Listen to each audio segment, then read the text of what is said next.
Bismillahirrahmanirrahim. Alhamdulillah rabbil alamin wassalatu wassalamu ala sayyidil mursalin wa ala alihi washabbihi ajma'in. Kita dapat menyambung alhamdulillah pengajian huraian kitab Al-Adabul Mufrad yang dikarang oleh Imam Al-Hafiz Abu Abdullah Muhammad bin Ismail Al-Bukhari rahimahullah. Dan seperti kita sudah maklum dalam kelas-kelas yang lepas, kita masih berada dalam bab hadis-hadis berkaitan adab dengan khadam ataupun adab tuan dan juga khadam, dan kedua-duanya lah. Kedua-duanya mesti ada adab. Jadi yang selayaknya bagi seorang hamba ataupun khadam itu, ini zaman dulu lah yang ada hamba, selayaknya bagi dia, sepatutnya bagi dia ialah mentaati tuannya lah. Dan yang adab yang selayaknya bagi tuan pula ialah mengasihi dan kesian kepada hamba dia. Dan kita masuk, kita berada dalam bab tentang adab-adab bagaimana mendidik atau kita panggil menghukum kalau hamba ada buat salah. Jadi kita akan jumpa beberapa hadis yang sama. So Imam Al-Bukhari ulang, seperti kita sudah maklum, kita sudah sebut banyak kali, bila imam-imam terdahulu ulang hadis, dia mesti ada sebab dan dia mesti ulang dengan cara yang berbeza. Maksud dia apa? Maksud dia, kita nampak sekarang ni kisah Suwaid bin Muqarrin ni berulang banyak kali. Sebelum ni dan akan datang lagi, dan sekarang ni juga. Tapi kita lihat cara Imam Bukhari ulang, pertama dalam bab-bab yang berbeza ataupun sebab-sebab yang berbeza. Kemudian yang kedua, bila diulang dengan cara yang berbeza. Contoh, kita bagi contoh lah, sebab kita sekarang berada pada hadis 178, kisah yang sama macam hadis 176. Nanti kita nak bagi macam mana Imam Bukhari mengulang. Dalam hadis 176 dia kata haddatsana Adam, telah memberitahu kepada kami guru kami bernama Adam, iaitu Adam bin Abi Iyas. Okey. Kisah dia kisah yang sama. Suwaid bin Muqarrin kata, kami dulu adik-beradik, kami ada seorang khadam, kemudian khadam tu dilempang di muka dia dan Nabi suruh bebaskan. Itu kisah dia. Okey. Kata Imam Bukhari, siapa yang pukul hamba dia di muka, dia digalakkan untuk bebaskan, tapi tak wajib. Maksud digalakkan. Sebab apa? Kita dah sebut dalam kelas yang lepas, untuk dia kafarah kepada kesalahan dia. Sebab dia larang untuk pukul hamba di muka. Baik. Jadi kisah pada nombor 176 diambil melalui guru dia Adam bin Abi Iyas. Ini guru terkenal Imam Bukhari. Kemudian ceritalah dengan lafaz dia kunna nabiyul baz semua ni. Okey, sampai hujungnya fa amara Nabi sallallahu alaihi wasallam an yu'tiqaha. Kita buka 178, kita bandingkan bagi orang yang ada kitab, dia lihat 176 tadi, sekarang dia lihat 178. Kisah yang sama tapi cara dia berbeza. Pertama, beza guru. Imam Bukhari ambil kisah 178 daripada guru dia haddatsana Musaddad. Nama guru dia Musaddad bin Musarhad. Tadi guru dia siapa? Adam bin Abi Iyas. Itu maksud saya, bila imam-imam besar buat macam tu, ada cara yang tersendiri. Kemudian bila tengok lafaz matan ni pula, ada perkataan-perkataan baru yang kita akan lihat, lafaz-lafaz yang berbeza. Ini kita panggil, jangan kita kata macam terlintas di hati kita ataupun kita tergamak kata, ini hadis ni berulang banyak kali, kenapa tak sebut sekali? Tak ada sebab. Sebab tu dalam Sunan Tirmizi jarang berulang. Tapi dalam Sahih Bukhari sangat kerap berulang. Sebab style dia lain. Okey. Dan dalam Sahih Muslim, Masya Allah, berulang sebelah menyebelah. Maksudnya hadis-hadis yang sama diletak ke setempat. Sikit-sikit beza setempat. Tapi Sahih Bukhari di merata tempat. Jadi kita kena faham cara para imam. Dan kita pun dah ambil mukadimah Sahih Muslim dulu, yang menyebut bahawa Imam Muslim kata kalau boleh dia tak ulang. Tapi kalau ada sebab yang perlu baru dia ulang. Maka inilah dia metodologi, manhaj, cara penulisan kitab. Jadi jangan kita kata, ni dah sebut lagi, Janganlah begitu. Sebab pengulangan dia berbeza. Sebab dan cara dia berbeza. Dan kalaupun sama, kebaikan untuk kita yang membaca dan berulang dapat ingat. Itu maksud dia. Baik. Sama pada hadis 178, bab masih lagi bab 93, bab siapa yang melempang di muka hambanya hendaklah dia membebaskannya tanpa wajib. Maksud bukan wajib. Untuk kita sebut kafarah kepada kesalahan dia. Baik. Kata Imam Al-Bukhari, hadis 178, hadatsana Musaddad qala hadatsana Yahya bin Sa'id an Sufyan annahu qala hadatsani Salamah bin Kuhail qala hadatsani Muawiyah bin Suwaid bin Muqarrin qala latamtu maulan lana. Okey. Cuba tengok kisah dia. Kisah dia, Suwaid bin Muqarrin, ayah dia tu sahabat. Okey. Anak dia Muawiyah bin Suwaid. Okey. Anak dia ni ada hamba. Dan dia kata, satu hari aku lempang hamba-ku ini. Fafar. Dan hamba-ku itu lari. Lari sebab takut atau sebab merajuk dan sebagainya. Kemudian dia beritahu ayah dia. Jadi, kisah ni adalah dalam Sahih Muslim dengan lafaz yang lebih jelas. Kita akan sama-sama hurai. Ayah dia panggil dia dan panggil hamba tu. Ini ayah dia sahabat. Ayah dia adil. Anak dia lempang hamba dia di muka. Pertama, salah cara. Yang kedua, mungkin hamba tu salah ke tak salah kena cek juga. Mungkin kadang-kadang berlaku dalam kisah yang akan datang kita akan lihat bahawa Ibnu Umar menyesal pukul hamba dia sebab tersilap. Okey. Jadi kan kadang-kadang berlaku macam tu. Tersalah faham, tersalah dengar atau terdengar orang cakap semua. Okey. Jadi ayah dia ni panggil anak dia dan panggil hamba tu. Daya dia kata iqtas, kau lempang balik. Dia suruh lempang anak dia balik. Maksudnya balas balik kesalahan anak dia. Tetapi dalam Sahih Muslim dihuraikan lagi bahawa hamba itu memaafkan. Tak apalah itu. So dalam kisah ni dia tak beritahu. Dia beritahu tak? Dia tak beritahu kan? Yang hamba itu memaafkan. Apa dia kata situ? Iqtasa terjemah apa? Maka ayahku memanggilku, balaslah. Lepas tu tak ada. So sambungan dalam Sahih Muslim yang menyebut bahawa dia memaafkan. Jadi baik juga hamba dia ni kan. Jadi ayah dia pun cerita, dulu kami anak-anak Muqarrin, maksudnya kami keturunan aku dan abang adik aku semua ni, kami 7 orang. Kami ada khadam. Kunna warada Muqarrinin sab'ah. Lana khadimun, 1 orang khadam, hamba. Falatamaha ahaduna, salah seorang daripada kami 7 beradik ni sepak, lempang di muka hamba tersebut. Maka diceritakan berita tu sampai kepada Nabi. Fadzukira dzalika lin Nabi sallallahu alaihi wasallam faqal, Nabi kata apa? Nabi sabda apa? Murhum falyu'tiquha, perintahkan mereka, bebaskanlah dia. Faqila lin Nabi sallallahu alaihi wasallam laisa lahum khadimun ghairuha, maka mereka berkata, Rasulullah, kami tak ada khadam selain dia seorang je. Maka Nabi kata falyastakhdimuha, tak apalah, gunakanlah. Ini maksud tak wajib tadi tu. Nampak macam wajib, tapi tak wajib. Tapi Nabi kata fa idza staghnau khallu sabila.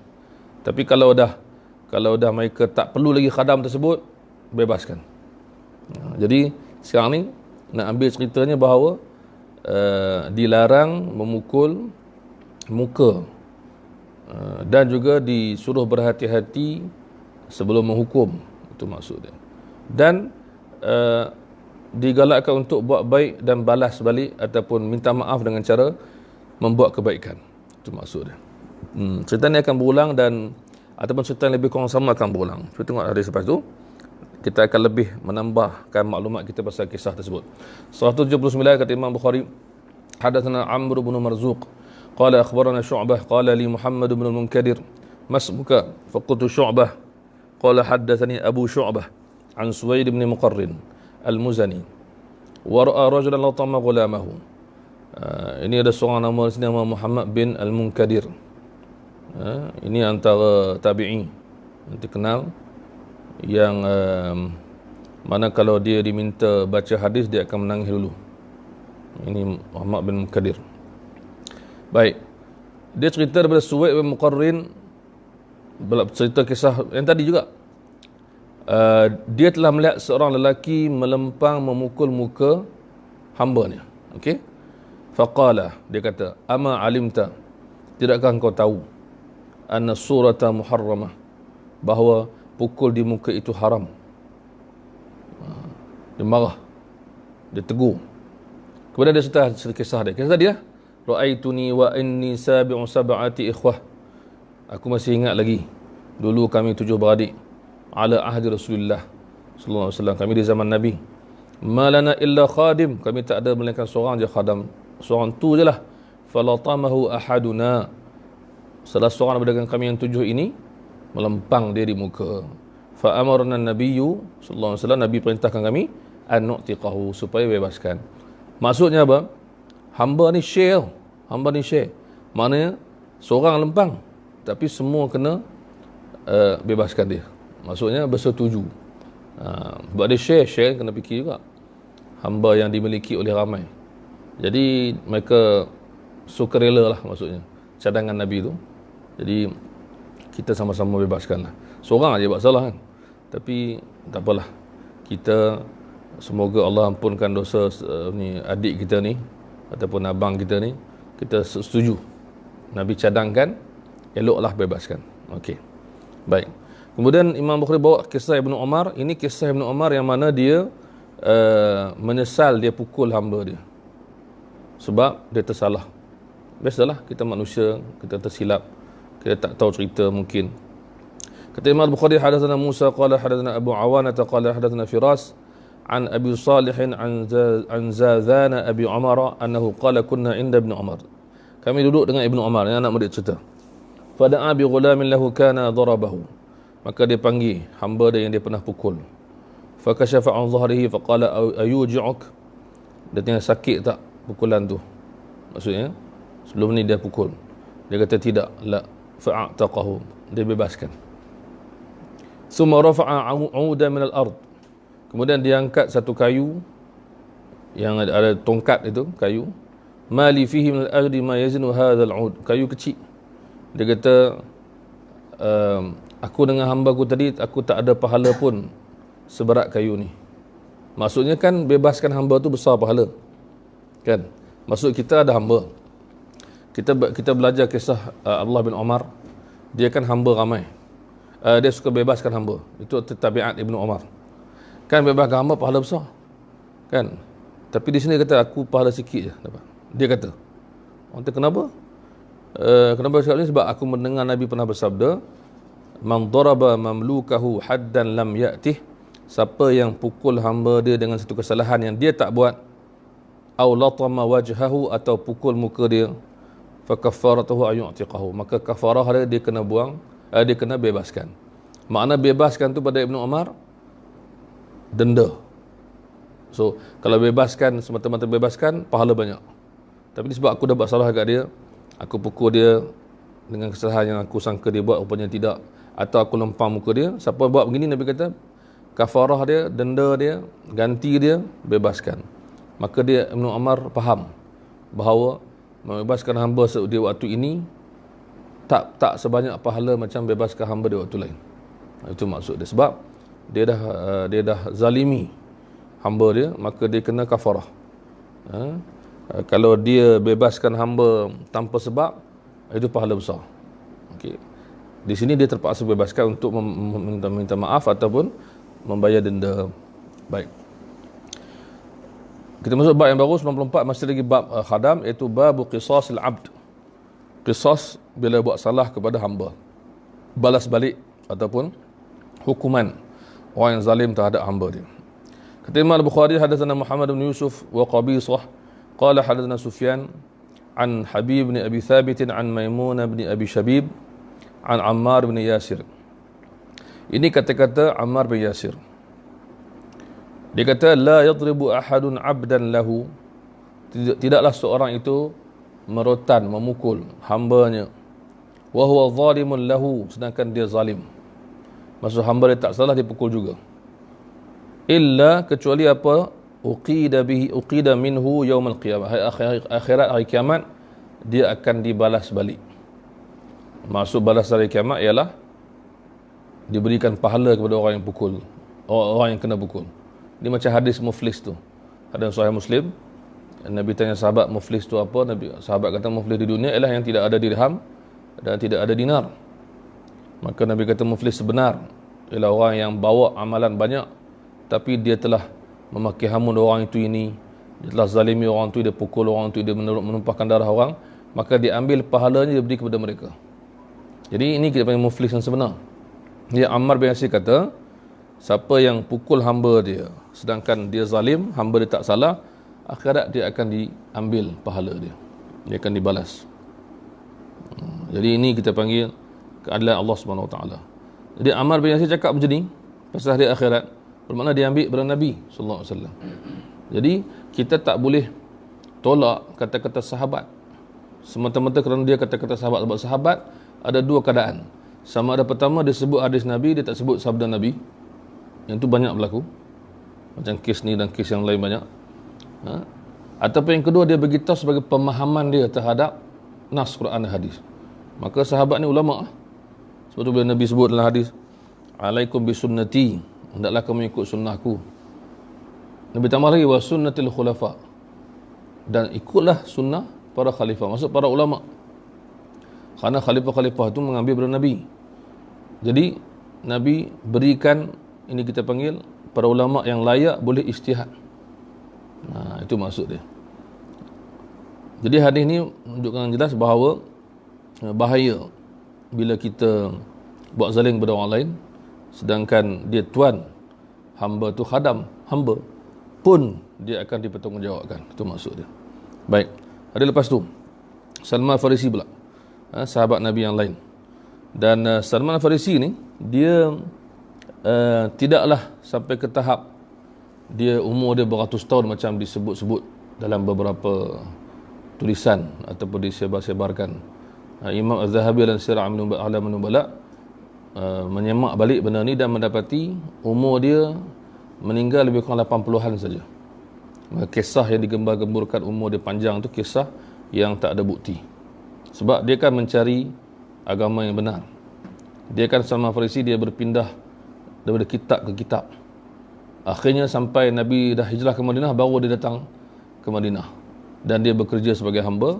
Dan Nabi bantu dia untuk bebas. Dia pun jumpa Rasulullah. Dia dah belajar dalam kitab-kitab Yahudi, Nasrani semua, kitab-kitab ahli kitab, sifat Nabi. Dalam Syama'il Muhammadah kita dapati, dia datang semak, datang cek tanda-tanda Nabi itu betul ke tak. Antara yang Nabi tak terima sedekah, Nabi terima hadiah, Nabi ada tanda di belakang, macam-macam lah Nabi. Kalau orang jahil, Nabi sabar. So, ada, dia dah belajar lama dah. Maka dia kata sah, ini Nabi. Dia pun mengucap. Lepas mengucap, Nabi tolong dia tanam pokok-pokok kurma untuk bebaskan dia. So, ada orang buat cerita lah. Bukan buat cerita, maksud digembar-gemburkan yang dia ni lama dah duk cari. Beratus tahun umur dia sampai jumpa Nabi. Tak. Imam Az-Zahabi dalam kitab Sirah A'lam Nubala cek balik dan dapati kisah-kisah tu tak ada bukti. Hanya kita panggil cakap-cakap. Itu maksud dia. Baik, Salman kata apa? Apa cerita? Hadatsana Abu Umar Hafs bin Umar. Qala hadatsana Syu'bah qala hadatsani Abu Ja'far qala sami'tu Aba Laila qala kharaja Salman fa idza 'alafu dabbatihi yatasaqatu min al-ari. Okey. Salman keluar, dia tengok hamba dia ni cuai dalam pekerjaan, iaitu dia tak ikat betul-betul rumput-rumput untuk binatang makan. Dia terjemahkan apa tu?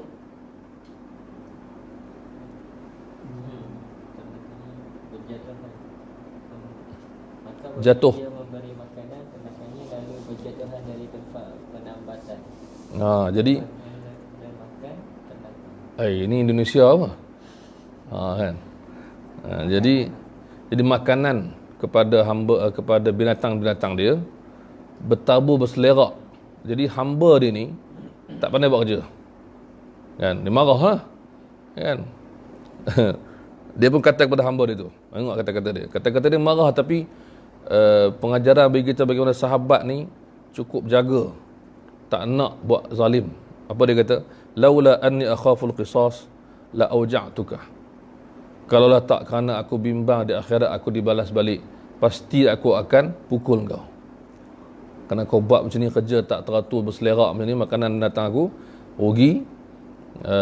Tapi sebab engkau hamba, aku takut nanti kalau aku pukul engkau, lebih-lebih tersalah, engkau boleh minta balik daripada aku di akhirat. Jadi aku tak pukul. Jadi makna, bukan senang kan. Jadi cakap dia ni, cakap yang betul lah. Dia tak buat tapi dia cakap. Dengan setengah orang kata, kalau ikut hati aku sepak. Betul cakap, jangan sabar. Sabar tu kalau ikut hati. Ayat tu dah betul dah, kan? Kalau ikut ke hati, aku tembak je. Tembak pistol air, kan? Maksudnya tak. Tembak tak lah. Kalau ikut hati, kan? Kalau lah aku tak kerana aku sabar, dah lama dah budak ni. So tak buat lah, kan? Kita pula beritahu dia, sabar Syekh. Sabar dah lah tu. Kan? Kalau dia tak sabar, dia dah buat dah. Itu maksud dia. So jadi Salman, dia kata, kalau tak kerana aku dengar Nabi cakap, hati-hati kalau kau buat naya dekat khadam, esok kau kena balas balik. Aku pun tak jadi lah. Tapi kalau ikut ke hati, kau dah teraburkan makanan-makanan, kau tak pandai jaga binatang macam ni, binatang ternakan, aku patut pukul kau. Itu maksud dia. Ini sama macam Sayyidina Umar. Dia kata dia nak pancung, nak pukul, dia tak buat pun. Tapi dia dan dia ikut Nabi pesan. Nabi kata jangan, dia tak buat. Jadi makna okey lah tu. Bukan maksud setengah orang ni bertumbuk apa, bergaduh bertumbuk semua, aku ikut Sayyidina Umar. Bukan. Sayyidina Umar dia tak buat. Dan dia lah orang yang paling baik. Cuma dia panas barang tu pada tempat dia dan dia tak buat pun. Melainkan tempat-tempat tertentu. Contoh macam Sayyidina Umar apa, bila ada sahabat seorang datang rumah dia kan bagi salam 3 kali. Tapi dia tak dapat keluar lagi. Dia keluar-keluar, sahabat tu dah belah lah. Dah pergi tempat lain, dia marah. Dia panggil, kenapa engkau balik? Kan? Itu sebab saya dengar Nabi bersabda, kalau minta izin nak masuk rumah 3 kali, tuan rumah tak buka, balik. So Sayyidina Umar tahu pasal minta izin tu. Tapi dia tak tahu pasal Nabi suruh balik. Part tu. Kan? Maka dia kata dekat sahabat tu, saya tak ingat nama dia, Abu Sa'id ke siapa. Dia kata dekat sahabat yang muda tu, engkau baik kau cari orang lain yang boleh sokong cakap engkau, kau tidak aku pukul engkau. Jadi dia tak pukul pun. Dia tak bagi kutu-kutu. Lepas tu dia pergi ke masjid, dia pucat muka dia. Pak Umar gertak dia. Lepas tu sahabat-sahabat ketawakan dia. Tak apa. Terus seorang sahabat tu, jujur kita pergi beritahu Sayyidina Umar. Jadi dia takut dekat Sayyidina Umar kan.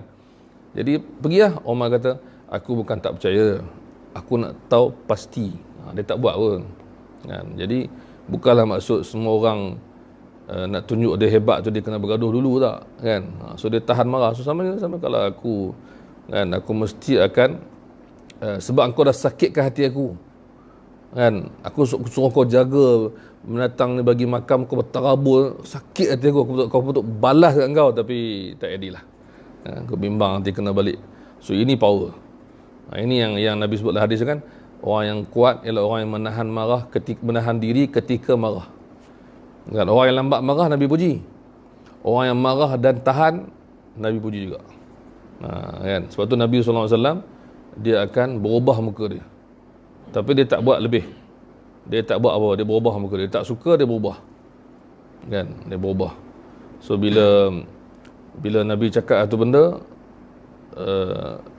sahabat ikut, Nabi suka. Kemudian berlaku benda yang Nabi tak suka, dia berubah muka Nabi. Itu marah yang kita panggil terkawal kan. Ini sampai tak terkawal tak boleh, tak kena. Nak tunjuk sangat marah kita tu tak boleh kan, over kita panggil kan. Orang pun tak suka nak tunjuk sangat marah. Semua orang boleh marah kan. Apa cerita Pedamli tu tak ingat apa yang dia kata nak tumbuk tu, kata dia punya penumbuk jadi kita punya penumbuk tu tak kira. Apa cerita apa kan? Dia ada tak ingat lirik skrip, tak ingat skrip. Tapi dia nak orang lain cakap nak tumbuk nak apa, kau kira kau ya, aku pun ada juga kan. Jadi dia tak buat. Itu power.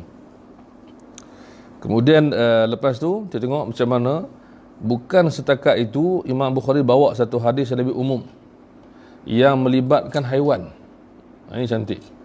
Dia bawa hadis yang berkaitan dengan ni untuk letak di bawah bab ni, kerana ada kaitan, iaitu membalas balik bila kita buat kezaliman. Dibalas balik bila kita buat kezaliman.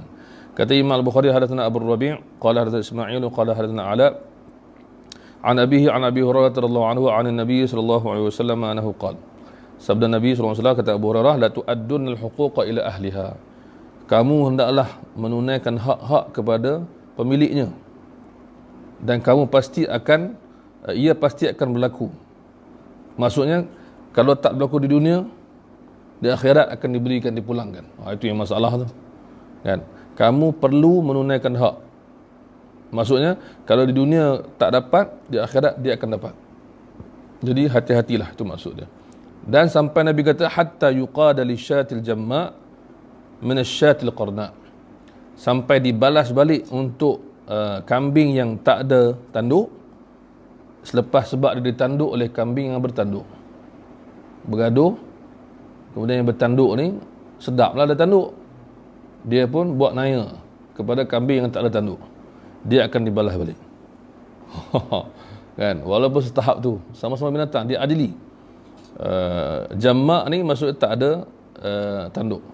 Dalam lafaz yang dalam Sahih Muslim, jalja' dia panggil, iaitu yang tak ada tanduk. Maksudnya kita tahu dalam Sahih Bukhari dan Muslim hadis-hadis sebutkan bahawa para kita panggil, semua binatang akan diadili dan dijadikan tanah. Kan?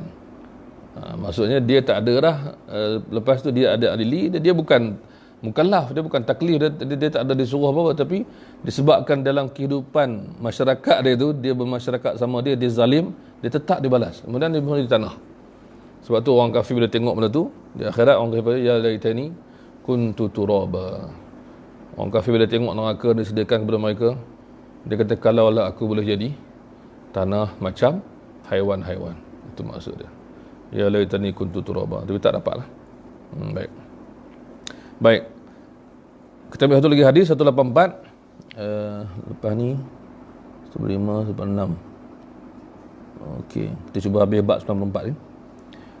Hadis ni kata Imam Bukhari, hadatsana Abdullah bin Muhammad al-Ju'fi qala hadatsana Abu Usamah qala hadatsana Daud bin Abi Abdullah mawla Bani Hashim qala hadatsana Abdul Rahman bin Muhammad qala akhbartni jaddati an Ummi Salamah. Ummi Salamah ni isteri Nabi sallallahu alaihi wasallam, isteri Nabi yang kalau ikut turutan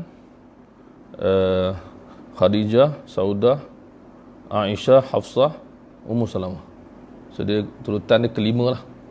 Khadijah meninggal, Saudah, kemudian Aisyah,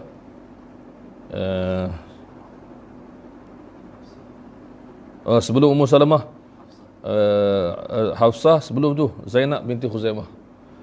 Zainab ada dua kan, Zainab binti Khuzaimah meninggal awal. So Khadijah yang pertama meninggal, lepas tu Saudah yang kedua, yang ketiga Aisyah, yang keempat Hafsah, kemudian Zainab binti Khuzaimah.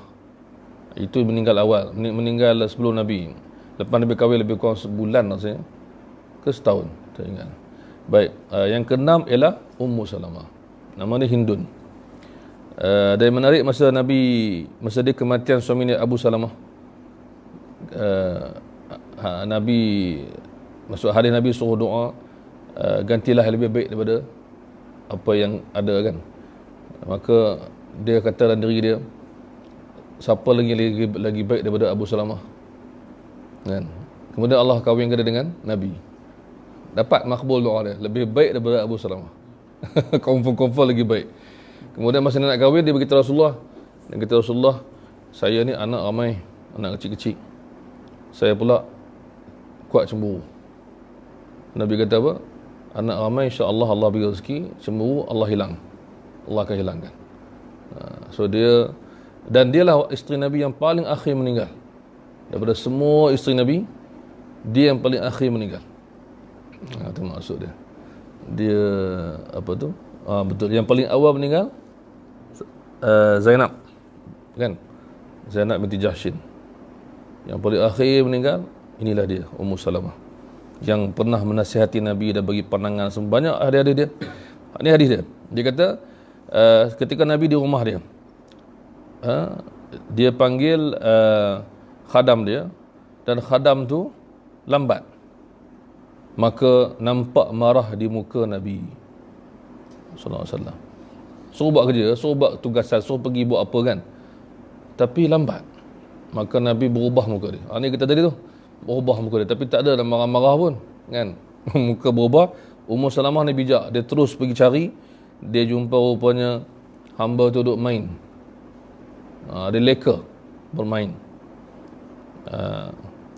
Dan Nabi ketika itu ada kayu sugi, maka Nabi kata laula khasyatul qawad yaumil qiyamah. Sama macam Salman kata tadi, kalaulah tak kena aku bimbang dibalas balik kepadaku, la auja'tuka bihadha siwa, aku akan pukul kau dengan kayu sugi ni kan. Taklah sakit sangat tapi aku tak buat lah. Nabi kata kan, itu maksud dia. Ini akhlak tinggi, itu maksud dia kan. Jadi apa ni, orang kata apa, ikutkan hati. Orang Kedah kata tabuh kan, kebelasah. Tapi Rasulullah siapa kan? Maksud Rasulullah nak bagi tahu kita. Tapi memanglah semua manusia secara logiknya, zaman tu pula zaman khadam ni kena buat kerja lah kan. Macam Anas bin Malik, khadam Nabi, dia pun buat kerja betul. Sekali tu dia lambat ada. Dalam Sunan Abi Daud tak salah saya, kisah dia lambat, Nabi datang pegang belakang dia, pegang tengkuk dia. Anas, gitu kan, pergi buat. Nabi, dia kata ya saya buat. Maksudnya Nabi setakat tu je lah. Sebab tu dalam hadis Nabi, sahabat sebut Nabi tak pernah pukul wanita atau khadam atau anak-anak atau siapa. Itu akhlak dia kan. Kalau ikut hati, pukul tak salah sebab dibenarkan dalam Islam dengan syaratnya, dengan adabnya, dengan tidak mensyederakannya, tapi Nabi tak buat. Itu maksud. Kemudian ada ke 185, hadatsana Muhammad bin Bilal qala hadatsana Imran an Qatadah an Zurarah bin Aufa an Abi Hurairah. Baik. Abu Hurairah berkata qala Rasulullah sallallahu alaihi wasallam man daraba darban, siapa yang pukul. Siapa yang pukul, maksudnya pukul yang tak patut atau berlebihan atau tak salah, dia salah, dia zalim atau bagaimana, uqtussa minhu yaumul qiyamah, dia akan dibalas balik hari kiamat. Maksudnya bukan zalim ni, bukan hanya zalim besar. Pukul tu pun satu benda yang bermasalah bila tak salah dan kita salah pukul. Itu masalah ni. Berhati-hati.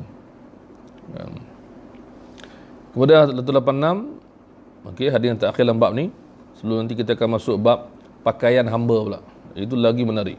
Maksudnya para sahabat jaga hamba seperti yang Nabi suruh. So bukan seperti yang orang-orang barat maksudkan slavery hamba tu mereka hina dan seksa, bukan.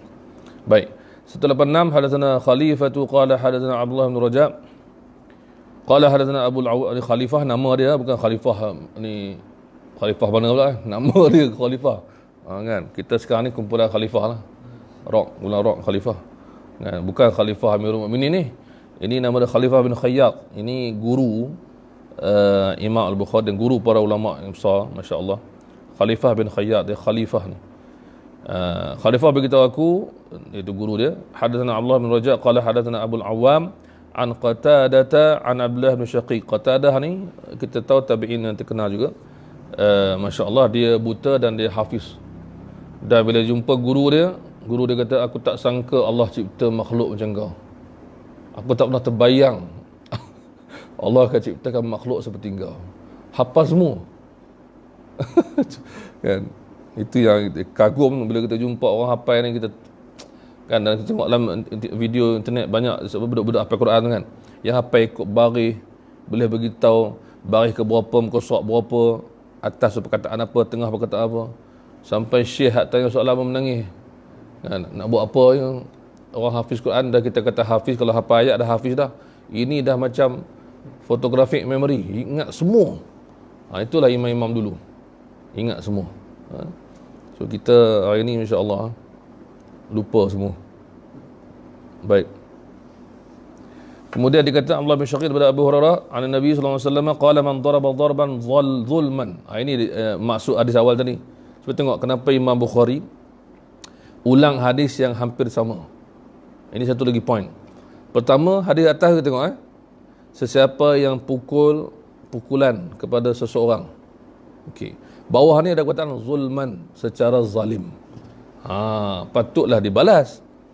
Tusamihul qiyamah. Maksudnya kita tadi bahawa kalau siapa hukum hamba dia ke siapa ke dengan salah, dengan kezaliman, berhati-hatilah dia akan dibalas di akhirat. Kan, itu bahaya. Dan ulama kata ini untuk orang yang tak bertaubat. So kena bertaubat lah. Kalau tak, Allahu Akbar lah, kan.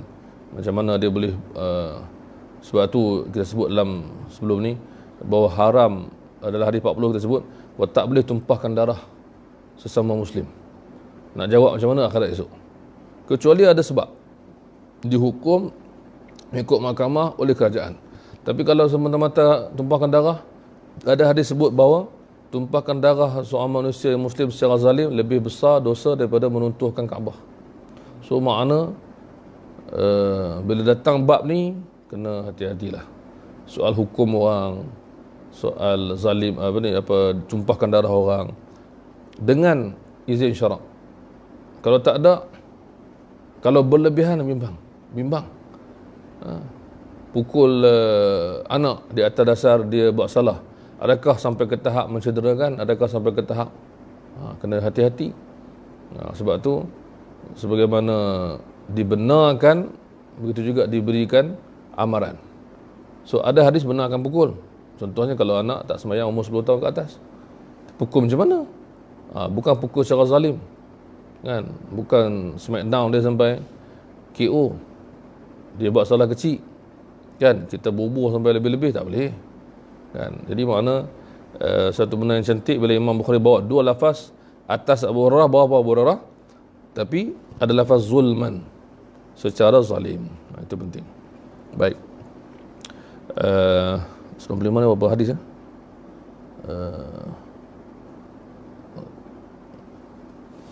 Kita ambil satu hadis lah, kita ringkaskan sebab ni hadis menarik. Hadis ke 187 bab 95, kita akhiri dengan hadis ni, iaitu kata Imam Bukhari, hadatsana Muhammad bin Abbad qala hadatsana Hatim bin Ismail an Yaqub bin Mujahid Abi Hazrah an Ubadah bin Al-Walid ibn Umar bin As-Samiti annahu qala kharajtu ana wa abi natlubu al-ilm fi hadha al-hayy min al-ansar. Jadi dia kata aku keluar dengan ayahku menuntut ilmu di kampung ini. Maksudnya Ubadah bin Samit dengan anak dia, kan. Dia kata keluar di sini di kampung ni untuk menuntut ilmu. Okey. Baik.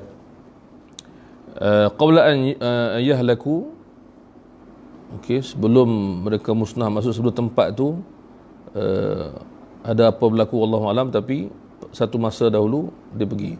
Dia kata fakana awwalu man laqina Abul Yasar. Di antara orang pertama kami jumpa ialah Abul Yasar. Abul Yasar siapa? Nama dia Ka'ab bin Amr. Okey.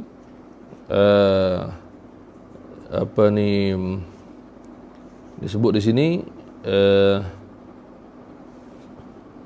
seorang sahabat Okey. Okey. Okey. Maka jumpa dengan dia sahibun Nabi sallallahu alaihi wasallam, dia sahabat Nabi betul. Wa ma'ahu ghulamun lahu, dan dia ada hamba duduk sebelah dia. Ini cerita menarik. Maksudnya apa yang berlaku kepada sahabat Nabi bila dengar pesan Nabi pasal hamba. Okey. Wa ala abil sari burdatun wa ma'afiri wa ala ghulamihi burdatun wa ma'afiri. Okey. Dia kata di badan Abu Yasar ni ada jubah yang elok. Ma'afiri itu ialah dibuat oleh kabilah Yaman.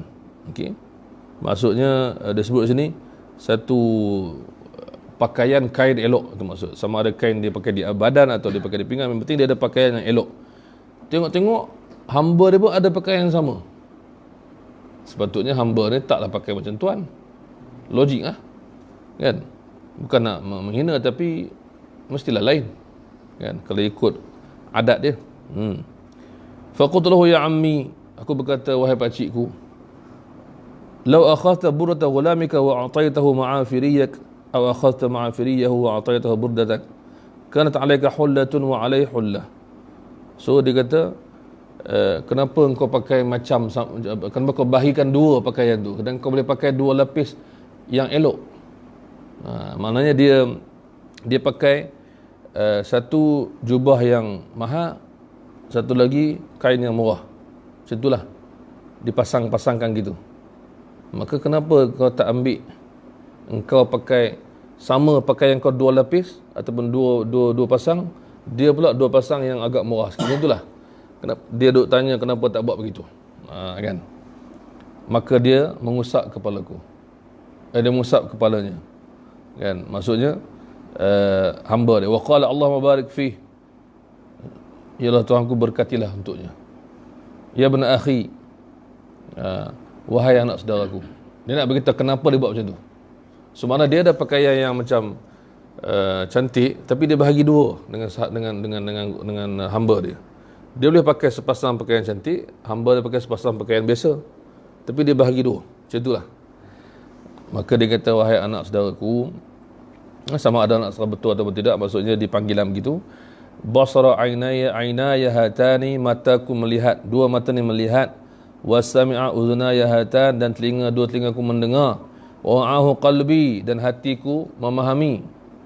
Dia tunjuk kepada hati dia bahawa satu hari Nabi pernah bersabda. Dia nak beritahu yang masa Nabi cakap tu, mata aku nampak, telinga aku dengar, hati aku faham.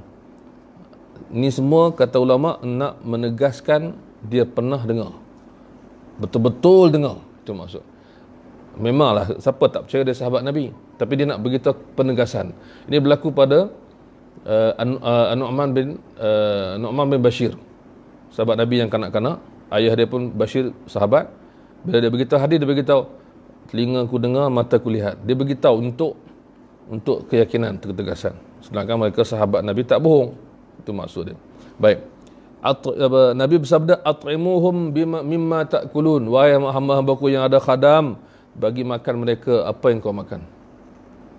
Waksuhum bima talbasun, bagilah mereka pakai apa yang kau pakai. Itu dia.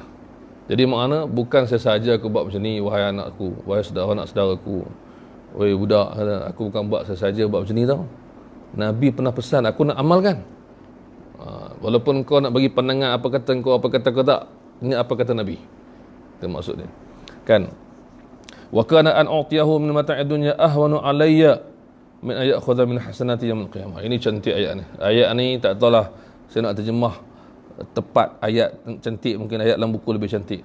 Dia kata, wahai anak saudaraku, Nabi pernah kata, bagi makan apa yang kau makan pada khadam tu. Dan kalau kau ada hamba, bagi pakai apa yang kau pakai. Dan lebih mudah untukku memberikannya harta dunia daripada aku nak berikan dia pahalaku di akhirat. Itu ayat dia. Kau tak faham, kau kena faham benda ni. Aku setakat nak bagi-bagi dengan dia tu benda kecil. Akhirat esok aku tak nak bagi pahala aku kat dia. Itu lagi susah. Kat dunia ni, benda dunia tak ada masalah. Kau nak kata apa, katalah. Apa pasal kau pakai macam ni? Kan elok kalau kau buat macam ni. Kau, come on man. Macam tu lah. Kenapa kau buat macam ni kan? Kau tuan dia hamba. Kau tak faham. Esok kat akhirat esok, satu hal. Biarlah dia dapat sama dengan aku di dunia. Lebih mudah bagiku beri harta dunia. Kongsi dunia lebih mudah daripada kongsi pahala di akhirat. Ini memang ayat penamat, ayat deep, memang mendiamkan terus kan. Itu power dia kan. Jadi makna macam mana kita kata apa, maksudnya dia boleh buat macam tu kepada hamba dia, dan dia tahu kenapa dia buat macam tu. Itu yang kita menarik tu. Bukan sesaja ni. Orang tak faham, orang tanya kan. Orang tak faham, patut tanya lah. Alhamdulillah dia tanya. Dia ada jawab dengan jawapan yang baik. Satu lagi kita ambil untuk lengkapkan ni. Untuk lengkapkan bab ni sama. Iaitu 188. Hadatsana Sa'id bin Sulaiman. Qala hadatsana Marwan bin Muawiyah. Qala hadatsana Fadl bin Mubashir. Qala sami'tu Jabir. Ini Jabir pula dia kata. Karena Nabi sallallahu alaihi wasallam yusi bil mamlukina khairah. Nabi sentiasa berpesan dengan hamba-hamba ini pesan yang baik. Maksud Nabi sentiasa pesan dekat tuan-tuan, pemilik hamba zaman tu, sahabat-sahabat yang kaya. Jaga hamba masing-masing. Buat baik. Wa yaqul, dan Nabi pernah berkata di antara pesannya itu, at'imuhum mimma ta'kulun. Berilah makan apa yang kamu makan. Wa albisuhum min labusikum, dan berilah pakaian daripada pakaian kamu. Wa la tu'adzibu khalqallah Azza wa Jalla. Jangan kamu siksa hamba makhluk Allah SWT. Maksudnya dia fahami bahawa kalau salah tak apa, kalau tak salah jangan buat, jangan siksa, jangan susahkan hamba-hamba Allah SWT. Jadi ini kita panggil, kalaulah orang kafir yang duk memburukkan Islam tu baca hadis-hadis ni, dia akan faham kan macam mana Islam memuliakan manusia walaupun hamba, dan akhirnya tak ada hamba lagi. Islam berjaya menyelesaikan masalah dengan tepat. Wallahu a'lam. Dan di kalangan hamba itu adalah sahabat-sahabat Nabi juga, orang yang mulia, yang di akhirat atau dalam agama kita anggap mereka sebagai orang yang besar, sahabat. Baik, insyaAllah akan datang kita akan masuk tentang maki hamun terhadap hamba, ya, maki hamun terhadap hamba. Wallahu a'lam. Pengajaran kita insya-Allah pengajaran kita banyak pengajaran. Antaranya ialah kita berhati-hati dengan siapa pun, jangan pandang rendah, jangan hina. Dan kalau dia orang tu bekerja untuk kita, dia tak macam hamba lah, tapi dia bekerja bawah kita, dia bekerja, kita kena jadi pemimpin yang baik, yang melaksanakan kebaikan, menghukum dengan adil, memaafkan bila boleh, dan memberi bantuan yang adil. Wallahu alam. Subhanakallahumma bihamdika asyhadu an la ilaha illa anta astaghfiruka wa atubu ilaik. Bismillahirrahmanirrahim. Al-'asri innal insana lafi khusr illa alladhina amanu wa 'amilus salihati wa tawassaw bil haqq. Assalamualaikum warahmatullahi wabarakatuh.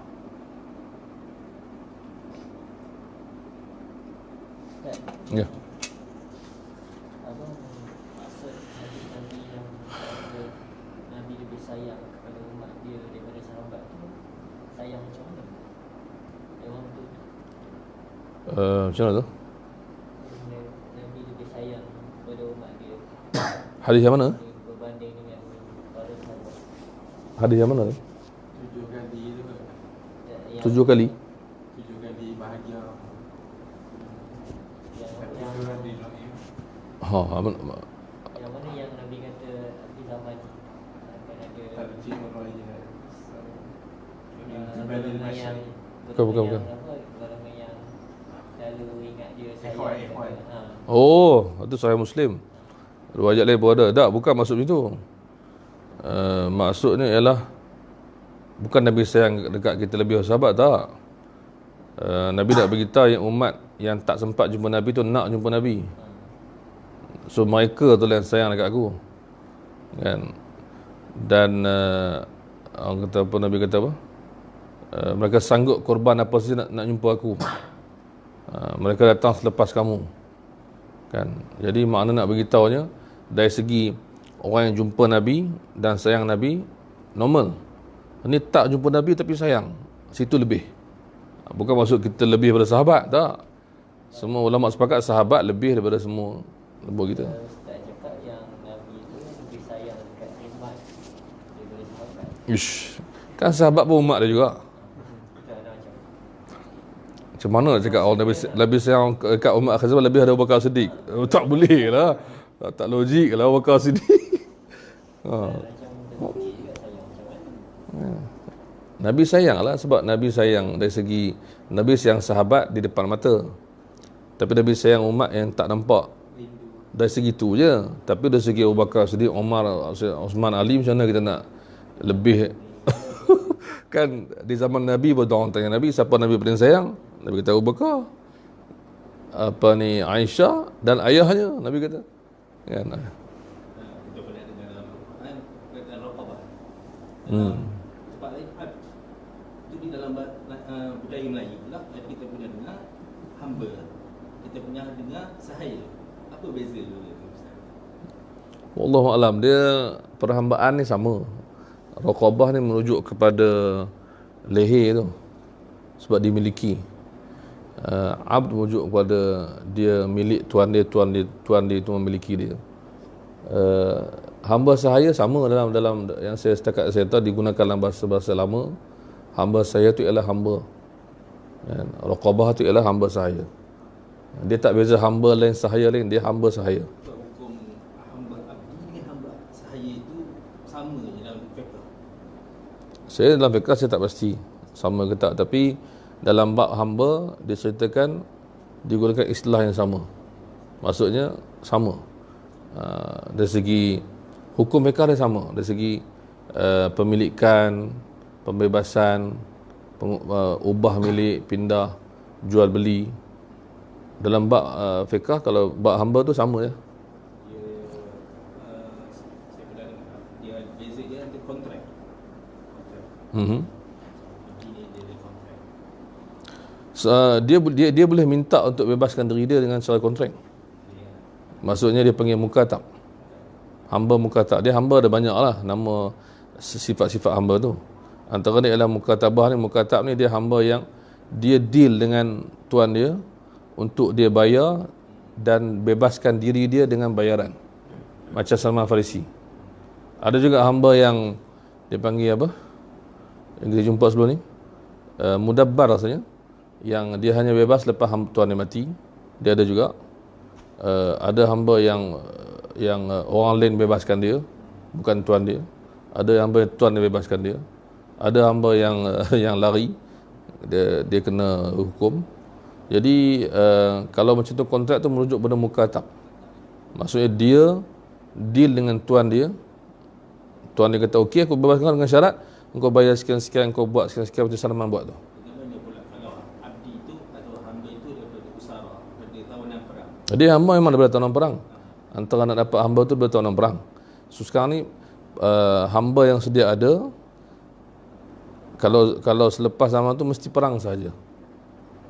Itu dia panggil hamba. Status dia bukan Islam sama dengan yang Islam dari segi layanan. Sama. Wallahu a'lam. Dalam bab fiqh dia bab tu memang dalam kita mesti ada bab tu. Bab hamba. Dan alhamdulillah ustaz kita mengajar di masjid-masjid, ustaz kita fiqh-fiqh tu. Dan kalau kita nak rujuk sendiri, kita boleh baca buku fiqh, insya-Allah ada bab hamba. Kan. Cuma zaman sekarang ni bagaimana perhambaan tu boleh berlaku balik bila ada perang. Tak ada lagi yang dulu hamba dah memang ada dijual. Satu lagi perang, satu lagi apa. So mana zaman sekarang ni pemilikan dia hanya melalui perang. Kalau berlaku. Masa 100 tahun sebelum British masuk, sistem perhambaan ni masih lagi wujud dengan bangsawan-bangsawan Melayu. Tak tahulah istilah dia hamba sahaya ke, istilah dia pekerja khadam ke, tak pasti. Kalau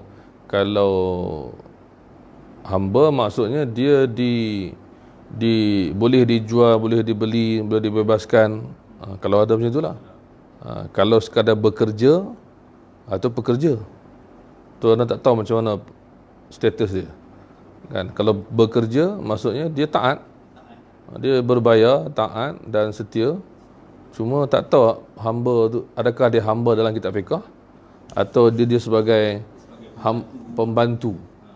Itu. Memudahkan tuan. Maksudnya ya. Bergerak. Betul.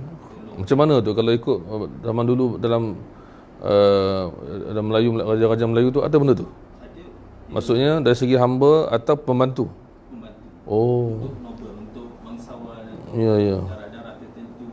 Dia bagi satu orang dua saya. Oh. Dia kadang macam pernah saya baca surat dia diambil daripada Hasyiah Bajuri.